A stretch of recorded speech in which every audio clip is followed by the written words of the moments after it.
우리는 가끔 세상이 무너질 것 같은 아픔을 겪습니다. 하지만 금세 잊고 말죠.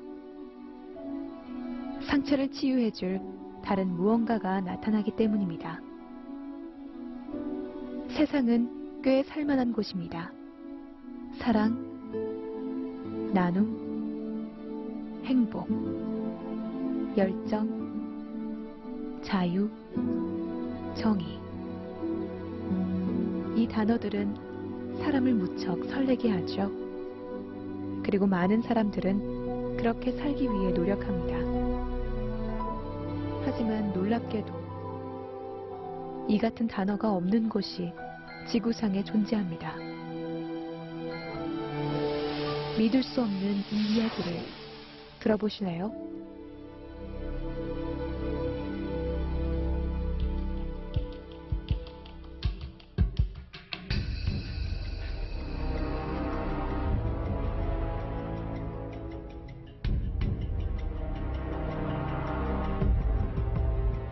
그곳은 바로 북한의 정치범 수용소입니다.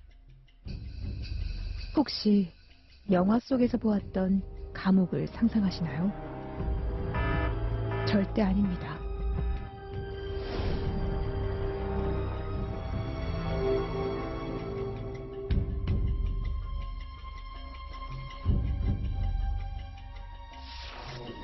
수감자들은 하루 500g의 옥수수 쌀만 먹고 12시간 이상의 강제 노동을 하고 있습니다.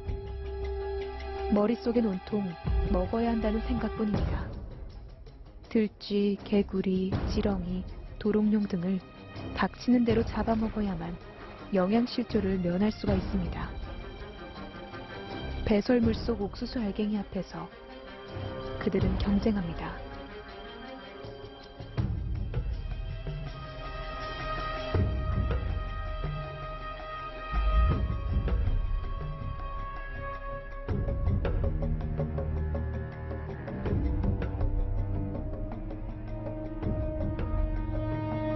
수용소에서는 폭력으로 모든 것을 조종합니다.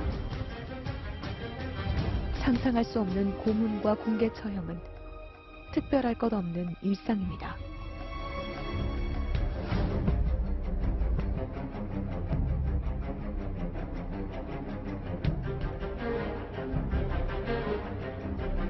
정치범 수용소에서 나고 자란 신동혁의 등 화상과 잘린 손가락. 이 끔찍한 흔적은 수용소 안에서 자행된 고문의 결과입니다. 수용소에는 10가지 규율이 존재합니다.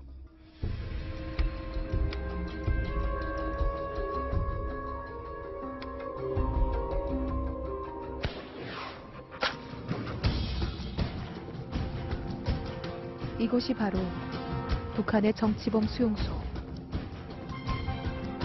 현재 총 6개의 수용소, 각 30만 평의 면적, 전체 수감 인원 15에서 20만 명으로 파악되고 있습니다.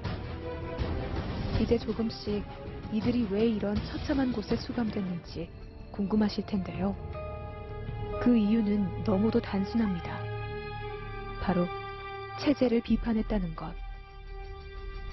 한국 라디오를 청취했거나 기독교와 접촉했거나 탈북을 시도했거나 당국이 금지한 행위를 했다는 것.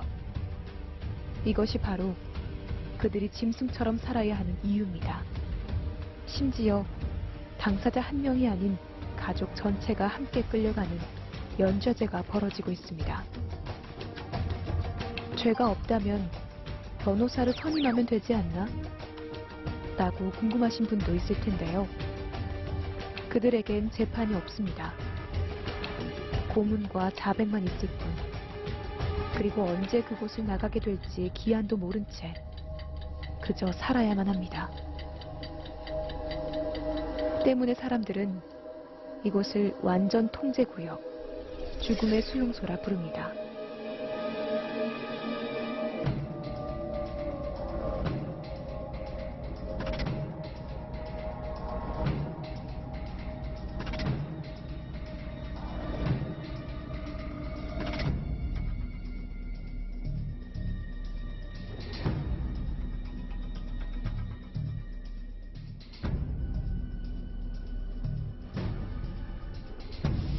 이 비극에도 다행스러운 점이 있다면 당신이 이 비극을 알게 되었다는 점입니다.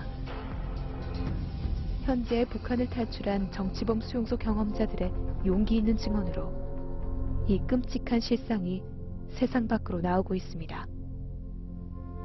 하지만 아직도 아무 죄 없는 많은 사람들이 짐승이 된 채로 지옥 같은 곳에서 하루하루를 버티고 있습니다. 이들도 분명 인간답게 살아갈 권리가 있을 텐데요. 우리가 가진 사랑으로, 열정으로, 정의의 이름으로 이들을 구출해내는 건 어떨까요? 하지만 어떻게? 당신이 본 이야기를 더 많은 사람들이 알아야 합니다. 이 끔찍한, 믿어지지 않는 죽음의 수용소를 말입니다. 역사의 발전은 인간에 대한 관심과 사랑에서부터 출발합니다. 의지가 방법을 만들고 행동을 일으키고 변화를 가져왔습니다. 그 변화는 이미 시작되고 있습니다. 강제구금, 고문, 폭행을 당했던 수많은 탈북자들이 유엔 회원국에 편지를 보내 국제적 차원의 조사를 호소하고 있습니다. 많은 인권단체들 역시 유엔을 향해 정치범 수용소 조사에 착수하라는 요구를 외치고 있습니다. 지금부터라도 유엔에서 조금 더 관심을 가져주고 예를 들어서 유엔 차원에서 정치범 수용소 문제에 대한 여러 가지 조사위원회 같은 거라도 설치를 해서 북한 그들은 당신의 정의로운 시선을 두려워합니다. 그 시선들은 결국 그곳을 뒤흔들게 될 것입니다. 그것이 역사가 움직이는 원리입니다. 당신이 그들을 응시한다는 사실을 모두에게 알려주세요. 당신의 공유와 동참이 필요합니다.